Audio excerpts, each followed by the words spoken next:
Hello Wargamers and welcome to Let's Get Critical. My name is Gar. In this video I'll be showing you how we painted the brand new Kill Team Battleclade, which was released with the Typhon box set. These critically quick painting guides have been designed to show you what can be achieved in just a few hours of painting. I'll show you the colours we chose, I'll demonstrate the techniques we used when painting our models to a battle ready standard for the battle reports on our channel. If you'd like to see how we achieved this look for our Kill Team Battleclade, then please sit back, relax, and let's get painting.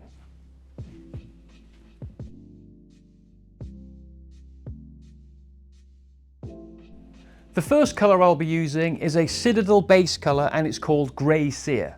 And for the brush, I'll be using a cheap, large brush I got from the hobby store. Lots of people I know like to spray their models, but I personally prefer to use a big brush. It's a lot less hassle and it works out cheaper in the long run as well. What I do is I just load the brush with some paint like you can see me doing here. I then use this palette to work the paint into the bristles and then I just start applying it to the model.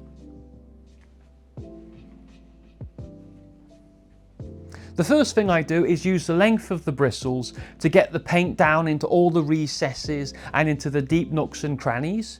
I'm not too bothered at all about damaging the brush because it only cost me a few pounds, and this brush here has already done several full kill teams.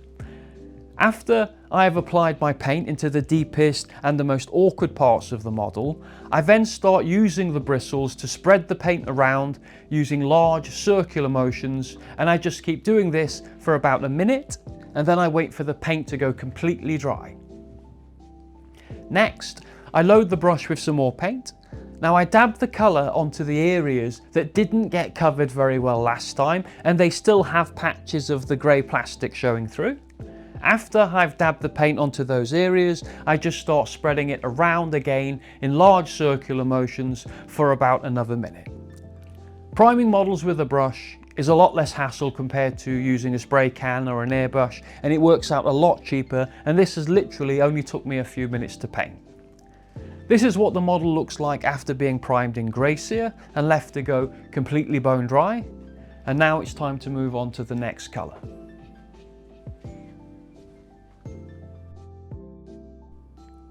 The next colour I'll be using is a Citadel base paint called Jokaero Orange. And the brush, I'll be using a cheap large brush I got from the hobby store. Painting this step is more or less identical to the last step. It's just as quick and it's just as easy. First, like before, you load some paint on the brush and then you work the paint into those bristles and then you just apply the paint onto the model. Start by working it into the deepest and most awkward parts of the model. Use those long bristles to your advantage and make sure when you're dabbing it on that you get a good coverage. Then you start spreading the paint around the model by performing large circular motions, and you keep doing this for about a minute. Then you let the paint go fully dry. After it's dried, you just have to do this again. You get some more paint onto the brush, you use the palette to work it into the bristles, dab it all over the model, concentrating on the areas that were not fully covered before, and then finally you just start rubbing the bristles all over the model in a large circular motion, again for about another minute. 2 coats of paint is all you need to get the model coloured, and here's what the model looks like after I'd finished applying the Jokaero Orange, and it's time to move on to the next colour.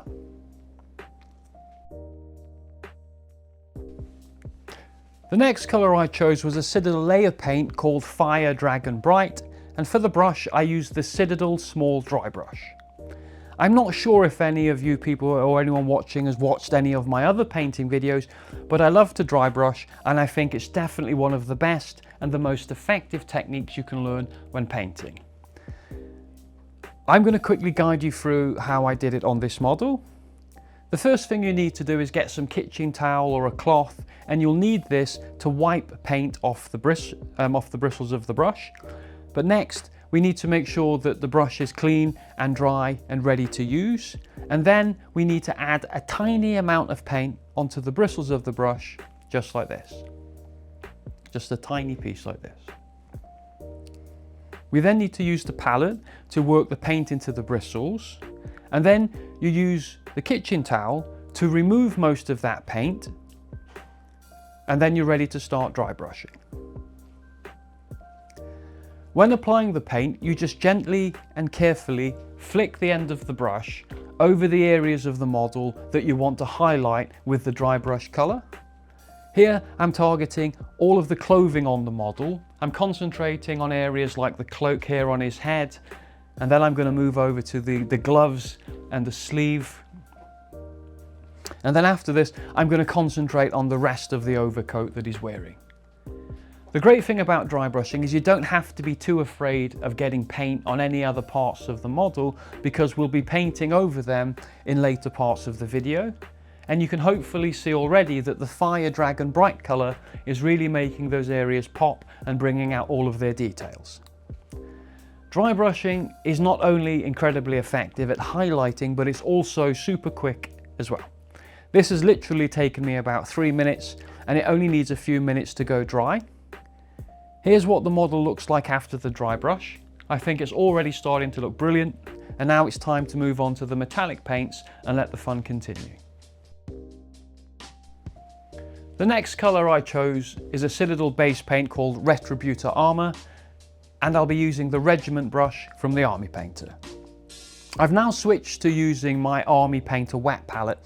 This type of palette personally is the best one to use when detailing models, and especially I think when you're working with metallic paints. Now you begin by adding a few drops of paint to the palette, and then you just load the tip of the brush and you work the paint into the bristles, and then what you have to do is you have to roll the brush into a nice pointed tip like this. Hopefully, when you see here, you can see that the paint on these bristles only covers the end of the brush, and it's nowhere near the top where the bristles meet the metal ferrule.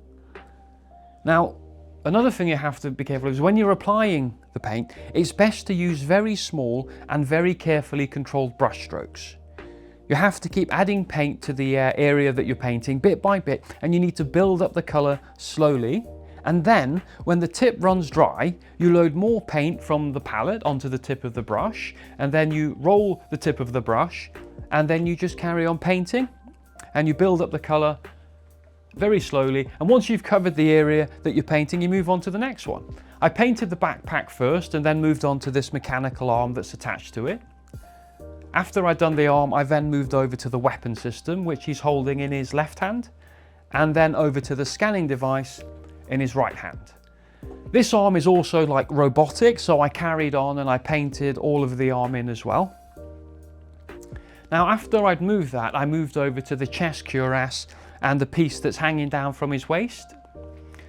Now, when doing detail painting like this, like I say, you just have to be very careful not to get paint onto the areas around what you're painting. If I can do this standing up in front of a camera, then I'm sure you'll be able to do this sitting at home. I'm using quite a large brush. If you want to try a smaller size brush, then that's fine. It's whatever works best for you when you're relaxing and painting your models.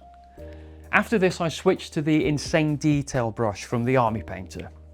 Now this brush here has a very fine tip on it, and it's great for doing difficult detail work. I used this brush to paint his face piece and his metal eyepiece, and then finally I painted this little device which is attached to the side of his head. The only real problem I found with a wet palette is that it thins down the paints, and it's usually best to give the model 2 coats. So after it was dry, I just went over those areas again. This was by far the longest part of painting the model. It took about 20 minutes to apply the paint, about 10 minutes to let it dry, and then another 10 minutes to quickly go over it again. Once all the painting had been completed and it was bone dry, this is what the model looks like now, and it's just time to go straight into the next colour.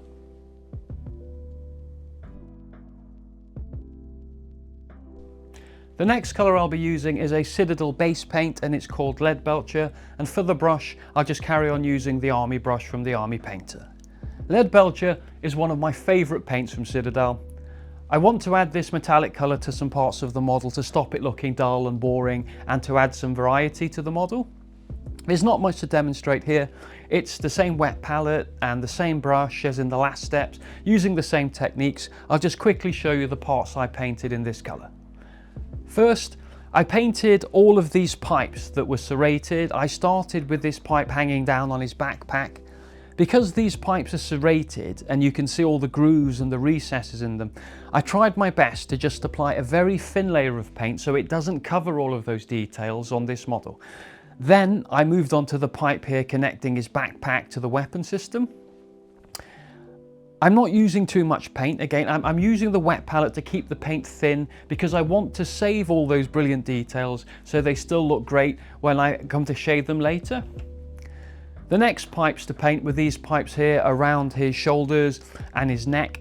These pipes are in a very awkward position and I had to really be careful not to get the paint onto the areas of the model. One thing I like about these regiment brushes from the Army Painter is that they have slightly longer bristles than other similar sized brushes, so it allows me to reach into those hard to get at places. When I'm painting these areas, you can see that I don't try and paint the whole area in just one big long brush stroke. I use the tip of the brush and I slowly paint it using lots of small and controlled brush strokes. And the final pipe here was the one connecting his cuirass, as you can see, to the chest piece to the backpack. Then I switched over to the Insane Detail brush and I painted this claw on his mechanical arm, and then I moved to this antenna here which extends from the backpack, and then I painted this pipe that hangs from his waist, and on the end of it there's some sort of gauge. I gave that a coat of the paint very carefully. I then moved on to the device in his left hand. I picked out just two small details there to paint, and then the last piece, after I'd painted the device in his right hand, the last piece was to move on to his toe caps. After I'd finished with the Leadbelcher, I just moved straight into the next colour.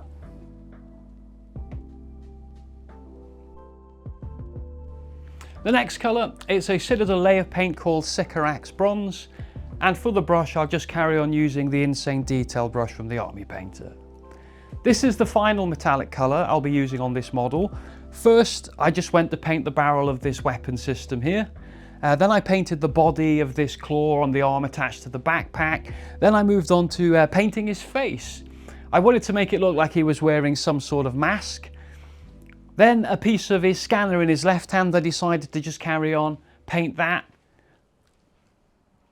And then finally, I decided to paint this pipe that connects his scanner to his backpack.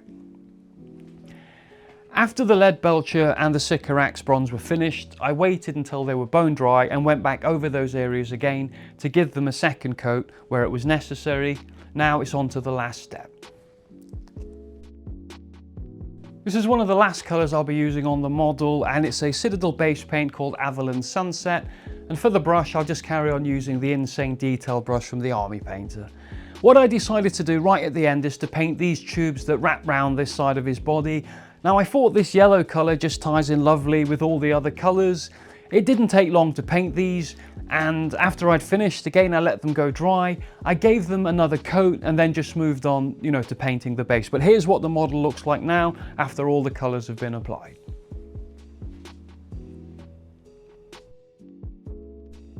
The next colour I'll be using, and the first colour on the base, is a Citadel base paint and it's called Khorne Red. And for the brush, I'll be using the Regiment brush from the Army Painter. Now that I've finished adding the colours to the model, I've moved on to the base.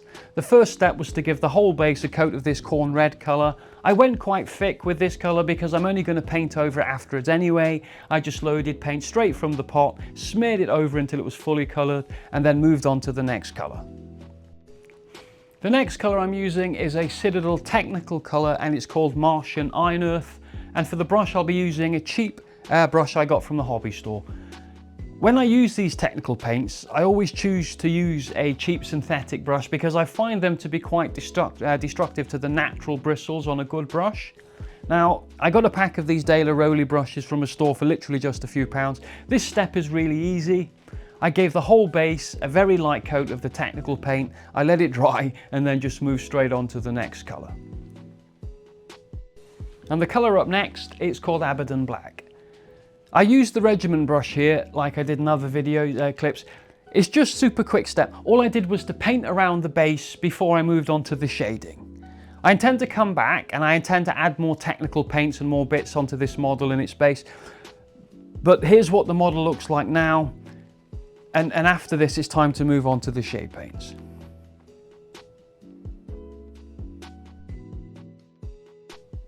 The next colour I'm using is a Citadel shade paint called Nuln Oil, and for the brush it's a Citadel medium shade brush. So far in this video we've covered a few techniques. We've covered priming models with a large brush, dry brushing models, and also detailing them using finer brushes and a wet palette. Now this last technique I'll show you is shading. Shading is one of my favourite parts of miniature painting.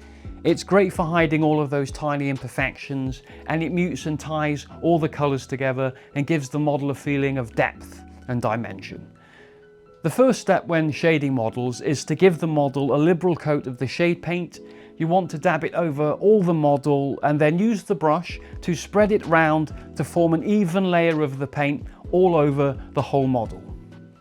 You don't have to be too careful about the puddles and the pools in all of the recesses, because we'll get to those in just a second. The main thing here in the first step is to get the whole model wet and covered, and then just really giving it a few minutes to start to set. After just a few minutes, I then pick the model back up, and then I use some kitchen roll to wipe the excess paint off the brush, and then I begin dabbing that brush into the areas where the shade paint has pooled and has started to form puddles. We want to get all of those puddles off the miniature, because if it dries like that, then it will spoil the model and make it look terrible. I keep wiping the brush on the kitchen roll to make sure it's dry, and then using it like a sponge to soak up those puddles. When I'm happy that I have a nice even coat of the shade paint all over, I leave the model for about an hour to go completely dry.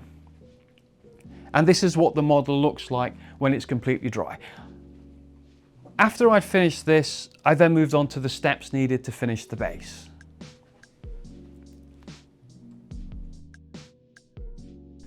I used several things for this final step. I got here some PVA glue, and then I got some very fine sand which I bought from a hobby store to use on my models.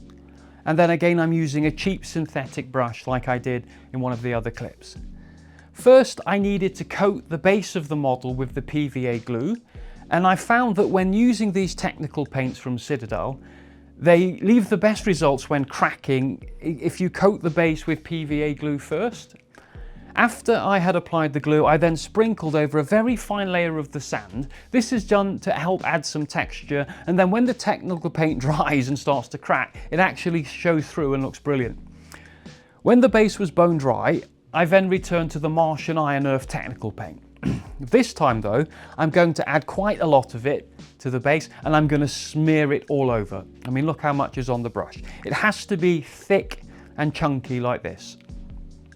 I've done this quite a few times, and to get the best effect from these paints, you have to give the bases a really thick coat of the paint.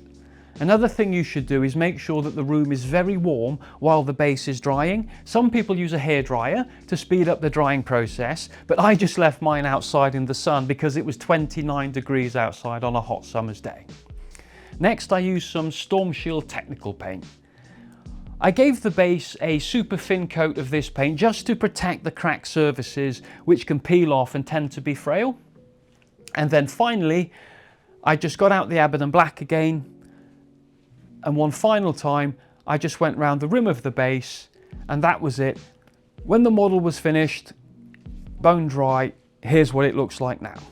There are loads of things that can be done to this model to make it better. There's a ton of detail left to paint, but these critically quick painting guides have been designed to get your models battle ready as fast as possible. I'm going to leave you with an outro video showing off all the rest of the kill team Battleclade. My name is Gar. Thanks for watching Let's Get Critical. Bye bye.